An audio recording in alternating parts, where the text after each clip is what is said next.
La verdad es que dijeron que esta Navidad sería solo para la familia directa.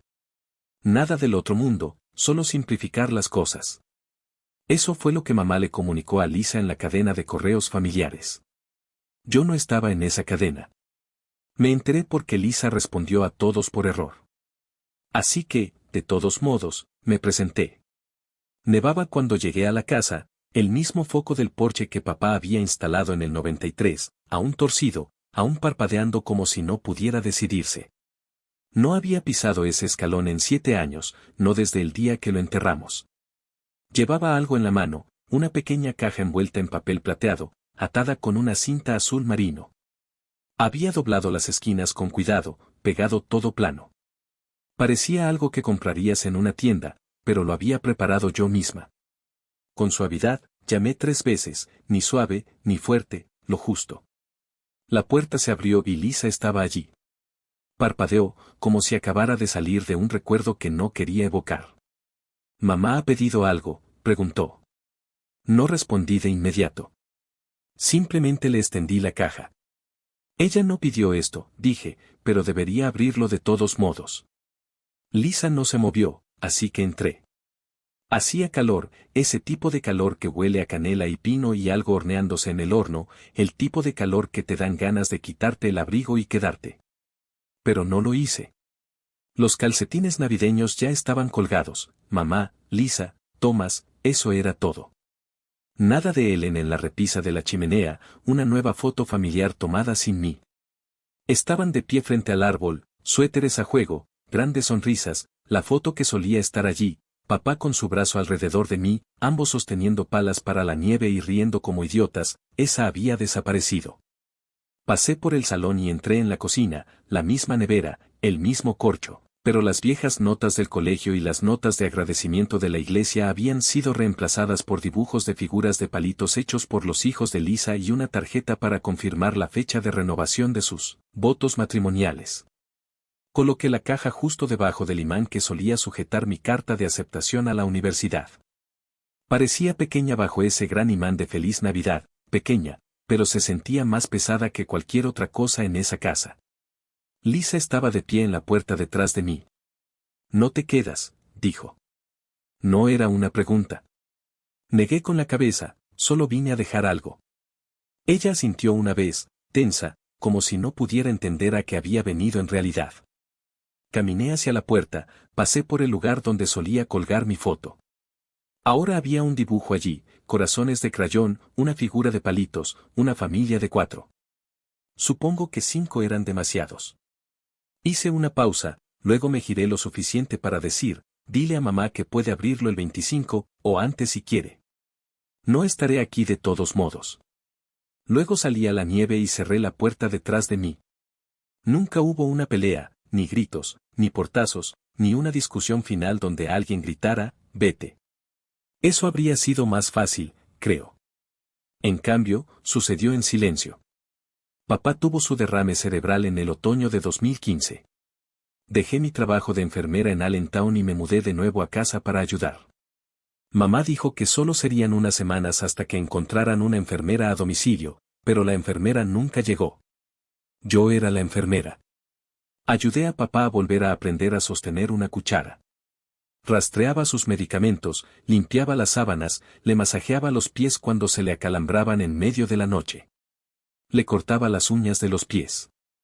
Me sentaba con él en las citas, en el silencio, en la frustración. Lisa venía los domingos. A veces traía galletas compradas en la tienda y se sentaba en el salón durante 10 minutos. Luego decía algo como, no puedo verlo así, y se iba. Mamá decía, ya sabes que tu hermana es sensible, como si yo no lo fuera, como si ver a nuestro padre olvidar su propia dirección no me destrozara también. Una noche, escuché a mamá por teléfono con su amiga Marlene. Estaba en el piso de arriba, doblando la ropa limpia, cuando la oí hablar desde la cocina. Lisa es la delicada. Ellen es fuerte. Ella no necesita a nadie, dijo. Recuerdo estar sentada en la cama, apretando los calcetines limpios de papá contra mi pecho. Algo dentro de mí se asentó, como cuando te dan un diagnóstico que ya esperabas. Era útil, sí, pero no amada. Cuando papá se fue, No hubo grandes reuniones familiares, ni discusiones sobre lo que vendría después. Una semana después del funeral, mamá me extendió un cheque por $500 y me dijo, deberías volver a tu vida, cariño. La miré fijamente, atónita. Ni siquiera sabía que me había ido. Pensaba que este asterisco era asterisco mi vida, esta casa, esta familia. Creía haberme ganado un lugar aquí de nuevo. En cambio, 2 semanas después, Lisa se mudó a mi antigua habitación. Temporalmente, dijo, solo hasta que se resuelva su divorcio. Nadie me preguntó si necesitaba algo. No me invitaron a pasar la Navidad ese año, ni el siguiente. No me dijeron explícitamente que me fuera. Simplemente dejaron de guardarme un sitio.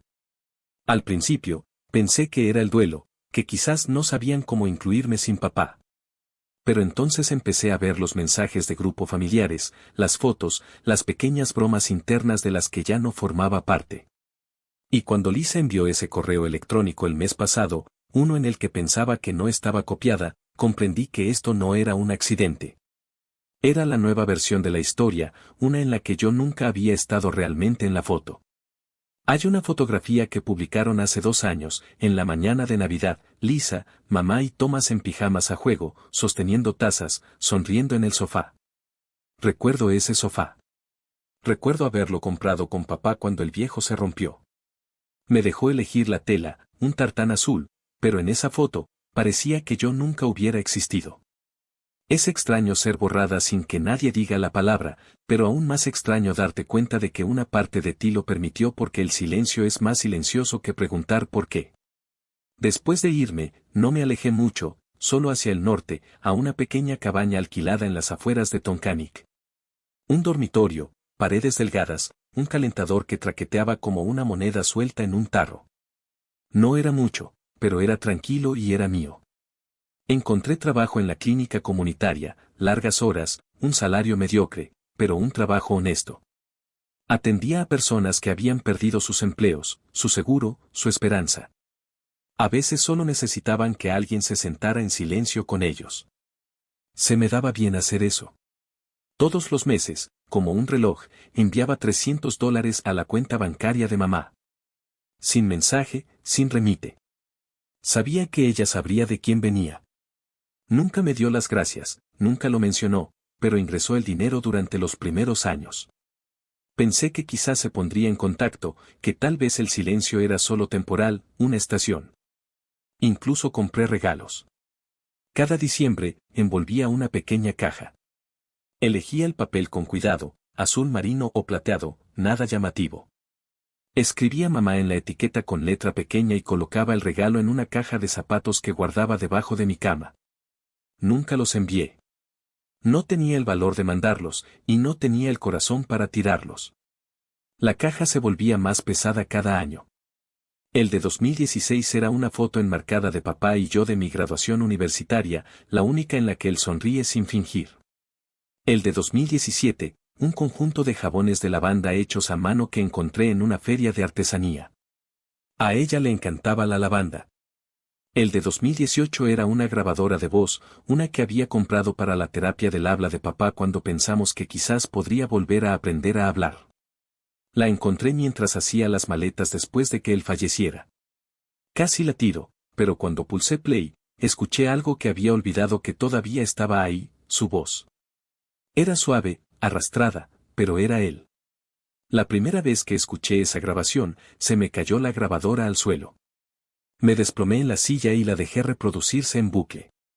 Nunca le conté a mamá que tenía ese archivo, ni siquiera a Lisa, pero lo guardé. Lo transferí a una memoria USB y la escondí en el fondo del cajón de la cocina, entre los menús de comida a domicilio viejos y las pilas de repuesto. También guardé copias de los documentos médicos, los formularios del seguro que mamá se negó a firmar, los que firmé asterisco yo asterisco, copias de los pagos que hice, extractos, fechas, mi letra en cada línea que ellos no quisieron rellenar. No era venganza, ni chantaje, era una prueba.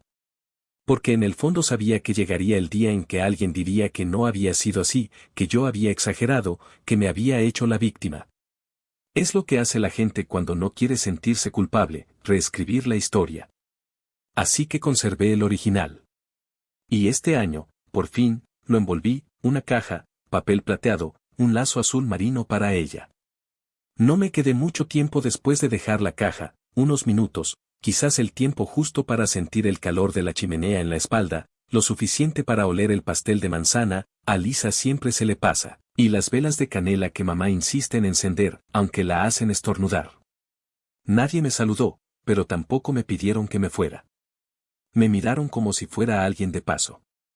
Esa parte ya no dolía. Antes sí, pero ya no, no después de tantos años. Me fui sin probar bocado, sin sentarme. Mi nombre no estaba en ninguna tarjeta de sitio, y tampoco esperaba que lo estuviera. Pero antes de salir por la puerta, Thomas, el hijo mayor de Lisa, asomó desde el pasillo. Ya tenía 13 años. La última vez que lo vi, todavía llevaba zapatillas de velcro y pijamas de dibujos animados. Ahora era todo extremidades y torpeza adolescente. ¿Eres tú la que ha traído esa caja?, preguntó, con la voz baja, como si no debiera hablarme. Asentí. Sí, soy yo. ¿Qué hay dentro? Hice una pausa. Pensé en quitarle importancia al asunto, pero algo en sus ojos, la forma en que no parpadeaba, en que no apartaba la mirada, me obligó a responder. Es algo que tu abuelo dejó atrás, algo que me pidieron que guardara, pero ahora pertenece aquí. Bajó la vista hacia la caja, que seguía en silencio donde la había dejado, sobre la encimera de la cocina. Nadie la ha abierto, dijo. Supuse que no lo harían. Dio un paso más. ¿Puedo? Dudé. Creo que es para tu abuela, pero si tienes curiosidad, no te voy a detener. No la tocó en ese momento, solo la miró fijamente como si pudiera desaparecer si parpadeaba demasiado rápido. Salí al porche, me abroché el abrigo y me subí la bufanda. Había empezado a nevar de nuevo, suave y silenciosamente, como ceniza. Apenas había llegado al último escalón cuando oí la puerta mosquitera chirriar detrás de mí. Luego el sonido, tenue, granulado, inconfundible, de una voz que no había oído en 7 años, la de papá. El audio comenzaba en mitad de una frase, como si la grabadora se hubiera quedado encendida. No sé si esto funcionará. No se me dan bien estas máquinas, pero si Ellen alguna vez reproduce esto, bueno, hija, quiero que sepas que lo hiciste bien. Hiciste lo que había que hacer, incluso cuando nadie más quería. Las palabras flotaron por el umbral, suaves y claras. Nadie dentro habló. Me quedé quieta. Podía imaginarlos, Lisa, mamá, Thomas, congelados en el sitio, nadie queriendo pulsar el botón de parar, nadie atreviéndose a decir que no era real. Si estás oyendo esto, significa que me he ido. Pero no permitas que nadie te haga sentir que no estuviste ahí. Estuviste ahí, cada día. Hizo una pausa, como si estuviera conteniendo algo. Me mantuviste vivo más de lo que merecía. Esa es la verdad. Ese es el registro. Luego silencio, ni música, ni clic, solo el zumbido silencioso de la casa respirando alrededor de su voz. No me di la vuelta. No necesitaba hacerlo. La caja se había abierto, y ya no había forma de cerrarla. Aquello era el principio de algo, no el final. No fui muy lejos, solo hasta el borde del porche. Desde ahí podía escucharlo todo. Dentro, la casa se había quedado en silencio. Se podía oír el zumbido del calefactor, el leve tintineo de un tenedor al ser apoyado. Entonces la voz de mamá, suave, más afilada de lo que solía ser. ¿De dónde ha sacado eso? No estaba gritando, pero la tensión en su garganta hacía que las palabras salieran delgadas. Thomas respondió, con cuidado. Estaba en la caja. Te dije que no abrieras nada. No lo hiciste, dijo él. No dijiste nada. Luego Lisa, ¿es esto alguna especie de truco?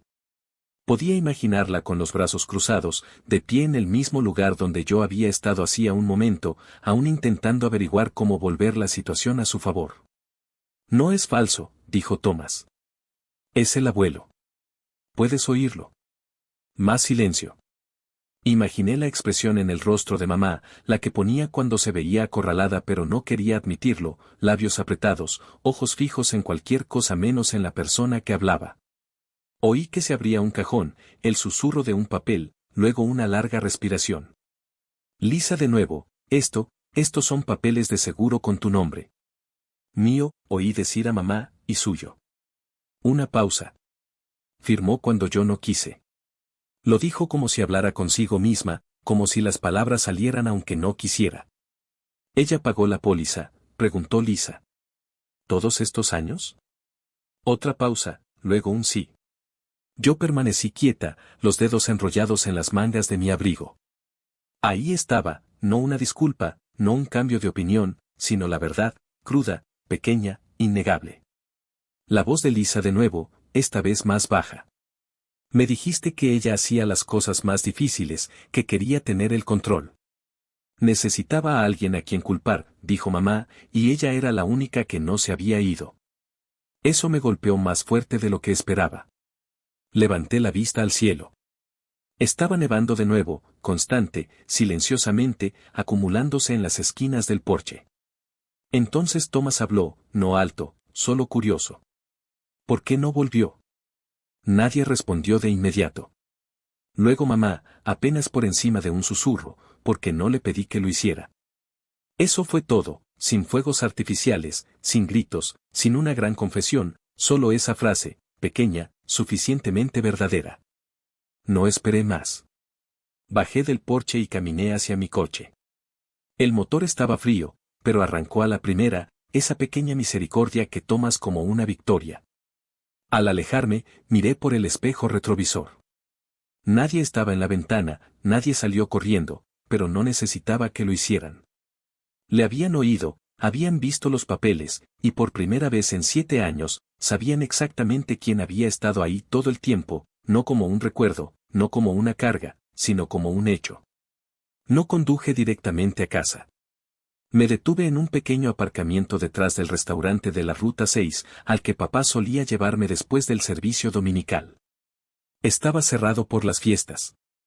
Las luces estaban apagadas, las ventanas empañadas, pero se sentía familiar, sólido, como algo que no había sido reordenado para dejarme fuera. Me senté allí un rato, dejé que el calentador zumbara y la nieve golpeara suavemente contra el parabrisas. No lloré. Esa parte de mí se había calmado hace años. En cambio, metí la mano en el bolsillo de mi abrigo y saqué un último sobre. Era más pequeño que los otros, sin lazo, sin envoltorio, simplemente blanco sellado con mamá escrito con mi letra. Dentro había una segunda unidad USB, una copia del archivo, y una nota: si alguna vez necesitas recordar cómo suena la verdad, aquí está. Si no, tíralo, pero no digas que nadie guardó el registro. Conduje de vuelta hacia el pueblo. Las luces de la calle principal seguían encendidas, rojos y dorados parpadeantes, coronas de plástico en cada ventana. Apagué hacia Pan Road, disminuí la velocidad al pasar por la vieja casa por última vez. No había nadie fuera. Aparqué el tiempo suficiente para salir, caminar silenciosamente hasta el porche delantero y deslizar el sobre por la ranura del correo. Aterrizó con un sonido suave en el suelo de madera. Luego me di la vuelta y me fui sin llamar. Esa era mi verdad y ellos sabrían que, aunque fuera en silencio y desde la distancia, yo también había estado presente. Al menos, hasta ahora. De regreso en el coche, volví a poner la grabación, no para ellos, sino para mí. La voz de papá llenó el habitáculo.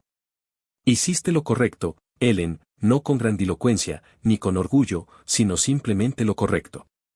El resto de la cinta era solo estática, pero la dejé correr hasta el final. Al llegar a casa, encendí la única vela que guardo sobre la mesa de la cocina y me serví una taza de la sidra que solía preparar mamá. No sabía exactamente igual, pero se acercaba bastante. Me senté junto a la ventana, observando cómo la nieve se acumulaba afuera, y me quedé pensando en lo que pasaría a continuación. Seguramente nada. Mamá no llamaría, eso lo sabía. Lisa quizás pretendería que nunca ocurrió. Tal vez algún día Thomas volvería a mencionarlo, y nadie le respondería. Y, en realidad, eso estaba bien. No regresé esperando ser amada. No volví buscando perdón. Regresé porque las historias no se reescriben solas. La gente sí. Y no quería que me borrasen otro año más sin haber dicho algo primero. Incluso si ese algo era silencioso, incluso si llegaba en la forma de una caja que nadie quería abrir, eso era suficiente. Esa era la verdad que necesitaba expresar. No volví con la esperanza de que me dieran la bienvenida de nuevo. Volví para que dejaran de fingir que nunca había existido. Dejé la verdad a la vista, donde pudieran verla. Ahora depende de ellos si quieren mirar. Si esta historia te resulta familiar, no estás sola. Deja un comentario. A veces el silencio necesita un testigo. Yo necesitaba compartir el peso de ese silencio. Necesitaba que alguien supiera que estuve ahí, que hice lo que debía hacer, aunque nadie más lo viera de esa manera. Esa noche, mientras la nieve seguía cayendo, me sentí un poco más ligera, un poco más en paz. La carga, aunque seguía presente, ya no era tan asfixiante. Había hecho lo que tenía que hacer, y eso, al final, era todo lo que importaba.